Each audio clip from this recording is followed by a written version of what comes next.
Welcome to simple cooking. இன்றைக்கி நாம் egg தவா மசாலா எப்படி பண்ணுறதுன்னு பார்க்கலாம். எக் தவா மசாலா பண்ணுறதுக்காக முதல்ல ஒரு மிக்ஸி ஜாரில் ஒரு கைப்பிடி அளவுக்கு மல்லி இலை சேர்த்துக்கோங்க. அதுக்கப்புறமா இதில் 2 பச்சை மிளகாய், 7 பல் பூண்டு, அதுக்கப்புறமா சின்ன துண்டு இஞ்சியை சின்னதாக கட் பண்ணி சேர்த்துக்கோங்க.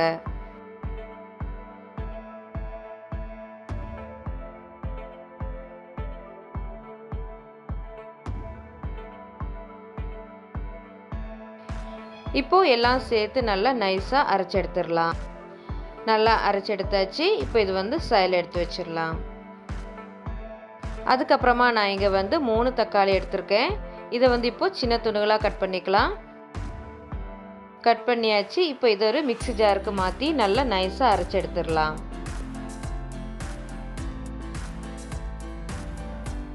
பாருங்கள், நல்லா நைஸாக அரைச்சி எடுத்தாச்சு. இப்போ இது சைடில் இருக்கட்டும்.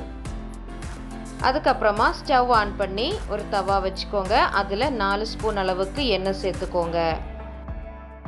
எண்ணெய் சூடானதும் இப்போ இதில் பெரிய வெங்காயம் சேர்த்துடலாம். நான் இங்கே 5 பெரிய வெங்காயம் சின்னதாக கட் பண்ணி சேர்த்துருக்கேன்.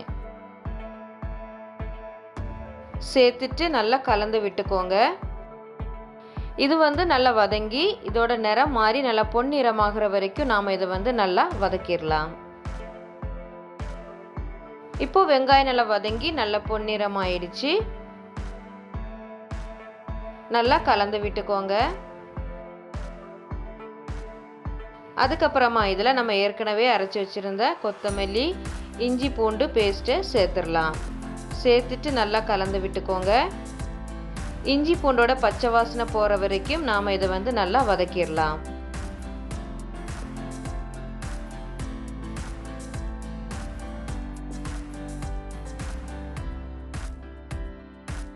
இப்போ இஞ்சி பூண்டோட பச்சை வாசனை எல்லாம் நல்லா போயிடுச்சு. இப்போ நாம் இதில் அரைச்சி வச்சுருந்த தக்காளி விழுதை சேர்த்துடலாம்.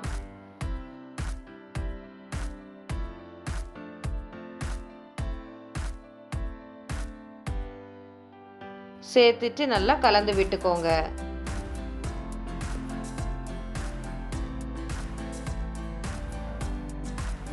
நல்லா கலந்து விட்டதுக்கு அப்புறமா ஒரு 2-3 நிமிஷத்துக்கு தக்காளியை நல்லா வேக வச்சிடலாம். ஃப்ளேமை சிம்லே வச்சுக்கோங்க. இப்போ தக்காளியெல்லாம் நல்லா வதங்கிடுச்சு. நல்லா கலந்து விட்டுக்கோங்க. இப்போ நாம் இதில் பவுடர் மசாலாலாம் சேர்த்துடலாம். 1/4 ஸ்பூன் மஞ்சள் தூள், 1/4 ஸ்பூன் அம்ச்சூர் பவுடர், அதாவது காஞ்ச மாங்காய் தூள், 1/4 ஸ்பூன் ஜீரகத்தூள், 1/2 ஸ்பூன் கரம் மசாலா, 1/2 ஸ்பூன் மல்லித்தூள், அதுக்கப்புறமா காரத்துக்கு ஏற்ப மிளகாய்த்தூள். நான் இங்கே 1 ஸ்பூன் காஷ்மீரி வத்தல் தூள் சேர்த்துருக்கேன்.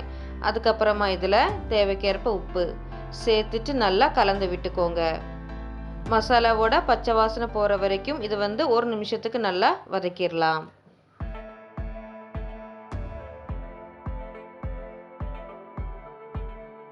இப்போ மசாலாவோட பச்சை வாசனை எல்லாம் போனதுக்கப்புறமா இப்போ இதில் 1/2 கப்பில் இருந்து 3/4 கப் அளவுக்கு தண்ணி சேர்த்துடலாம்.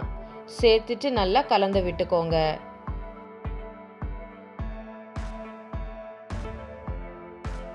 நல்லா கலந்து விட்டதுக்கு அப்புறமா இது சிம்ல வச்சு ஒரு 2 நிமிஷம் நல்லா கொதிக்க விடலாம்.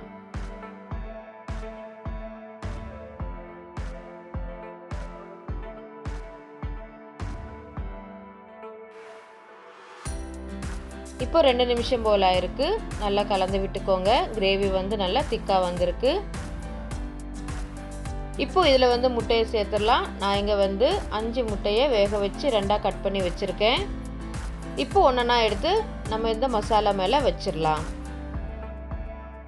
ஃப்ளேமை சிம்லே வச்சுக்கோங்க.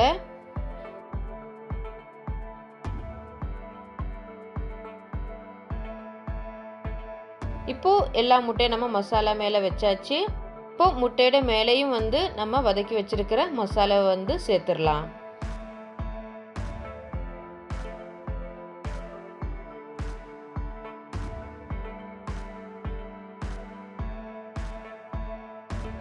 அதுக்கப்புறமா இதில் கொஞ்சம் கொத்தமல்லி இலையை சேர்த்துடலாம். சேர்த்துட்டு ஒரு 2 நிமிஷத்துக்கு அப்படியே இருக்கட்டும். ஃப்ளேமை வந்து சிம்லே வச்சுக்கோங்க.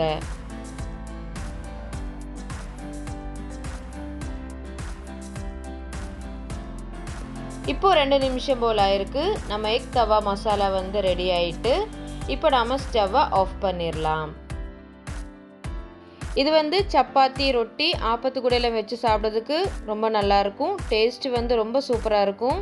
கண்டிப்பாக வீட்டில் ட்ரை பண்ணி பாருங்கள். இந்த வீடியோ உங்களுக்கு பிடிச்சிருந்துச்சின்னா லைக் பண்ணுங்கள், ஷேர் பண்ணுங்கள், மறக்காமல் சப்ஸ்கிரைப் பண்ணுங்கள். தேங்க்ஸ் ஃபார் வாட்சிங்.